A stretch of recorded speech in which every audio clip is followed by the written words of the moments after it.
Jack Danus Broto. Hahaha.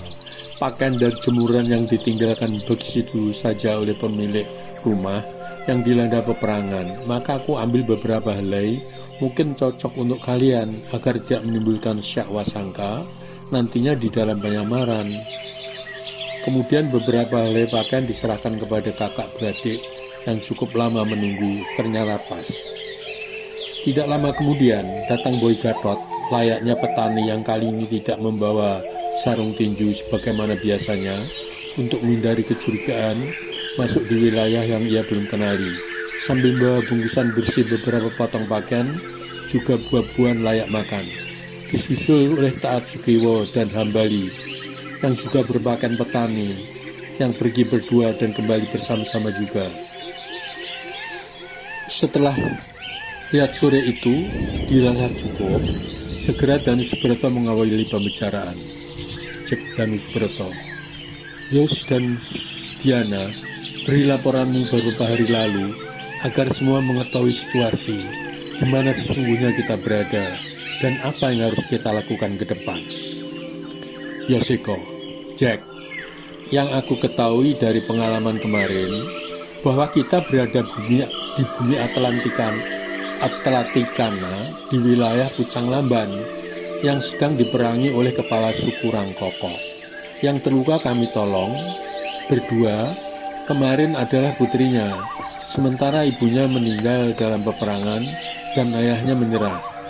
Menurut putrinya, Rangkoko ingin mempersatukan wilayah Atlantikana di bawah kekuasaan Rangkoko. Diana adikku mungkin dapat menambah informasi yang diperlukan. Diana Sunaringsasi. Benar Jack, apa yang diutarakan Yus. Kita menembus lorong waktu selama 11.500 tahun dari zaman kita berada di tahun 2012. Ini kuperoleh dari penuturan Bias Dado Abudita, putri kepala suku Pucang Lamban. Abudita bahkan memberikan informasi bahwa menurut ayahnya akan ada beberapa manusia dari zaman 11.500 tahun yang akan datang masuk di zaman ini, dan merupakan suatu tanda akan berakhirnya zaman di Atlantikana karena dosa dan kekejaman rajanya. Apakah yang dimaksud Abudita adalah kita atau aku tidak mengerti? Kita serahkan aja kepada Tuhan yang Maha Kuasa yang memiliki kehendak. Pengaruhnya kepada penduduk wilayah Pucang Lamban adalah banyak para pemuda yang membuat perahu besar karena mungkin mereka percaya kepada ramalan sini sepuh mereka bahwa bumi Atlantikana akan dilanda banjir besar. Maka seakan terjadi penyerangan oleh Rangkoko, hampir tidak ada perlawanan sama sekali. Karena saat malam hari para pemuda pergi ke bukit demi mempersiapkan perahu besar, sementara peperangan terjadi di pagi hari. Jadi para pemuda Pucang Lamban belum pada pulang, sehingga tidak ada perlawanan. Jack Danus Broto. Masih ada informasi lain Sunaringsasi atau Yus, agar nanti informasi kita berenam bisa tersambung dan saling berhubungan, agar kita dapat segera mengetahui keberadaan Dakon. Diana Sunaringsasi. Masih ada Jack. Dalam memerangi 3 wilayah Rangkoko yang memiliki pedang sakti pemberian ayahnya yang gemar berperang, merebut wilayah lain mampu merubah diri menjadi kembar 3, sehingga mampu merangi 3 wilayah sekaligus dan memenangkan peperangan. Hal ini mempengaruhi nyali berperang lawannya sehingga mudah ditaklukkan.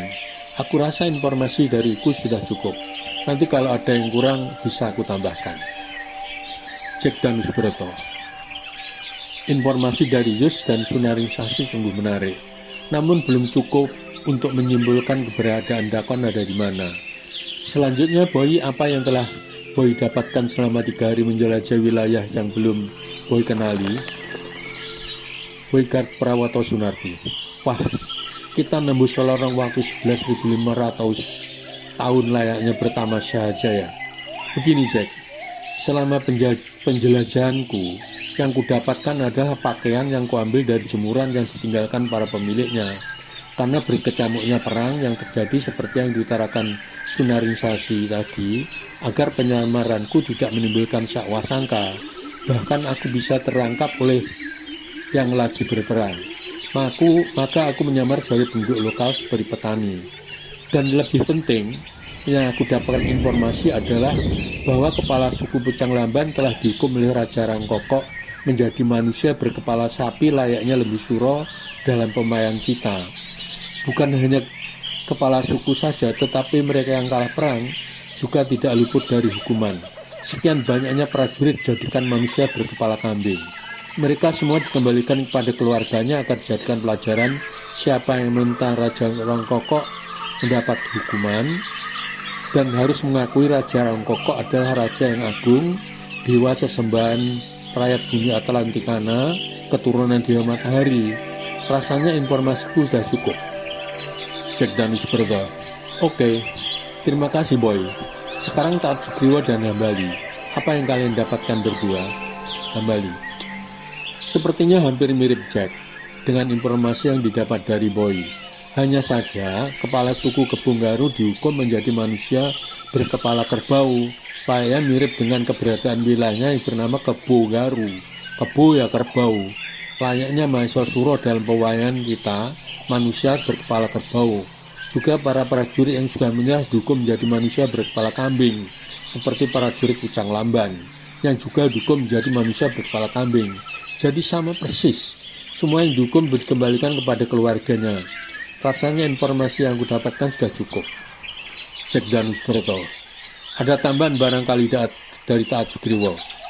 Taat Sugriwa, "Oke Jack, memang kami berangkat berdua bersama-sama. Tetapi di perbatasan wilayah Rangkokok, aku menuju ke Rangkokok, sementara Hambali menuju ke Kebonggaru. Namun janjian bahwa di hari ketiga kita bertemu lagi tempat yang sama, dan di tempat kita berpisah tadi.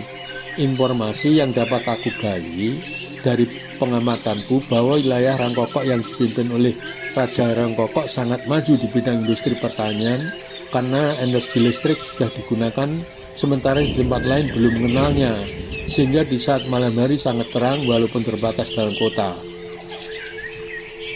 Orang masak di dapur saja hampir semua menggunakan biogas, karena hampir semua petani memiliki sapi untuk dimanfaatkan kotorannya untuk biogas. Sayangnya Patih Rangkokok yang namanya Patih Ranggayung mengajari rakyatnya sombong, menganggap rendah rakyat wilayah sekitar Rangkokok. Ini bukan tanpa maksud.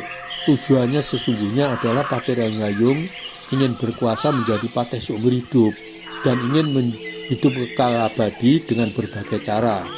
Nah, dari informasi yang tidak kalah pentingnya adalah wilayah yang akan disebut berikutnya adalah Karangbatu, Karangkebodang, dan Batuam. Jack Danus berkata, "Ada lagi yang ingin menambahkan?" Rupanya semua diam saja, tidak ada yang menambahkan informasi yang didapat. Kalau sudah tidak ada giliranku mendapatkan informasi yang perlu kalian ketahui juga. Dalam 2 hari ini, aku sudah menjelajah wilayah Sanggalangi yang hampir tidak ada kerusakan yang berarti setelah perang.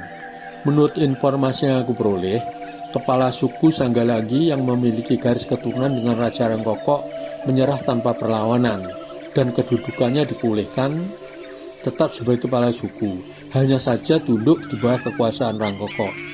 Ini mungkin keduanya memiliki budaya, adat istiadat dan bahasa yang sama. Sekarang setelah semua informasi dari kalian aku rangkai, pertanyaannya adalah bagaimana mungkin dalam 1 hari Raja Rangkokok dapat memerangi 3 wilayah yang berlainan yang masing-masing dipimpin oleh raja yang sama? Apakah ini bisa terjadi?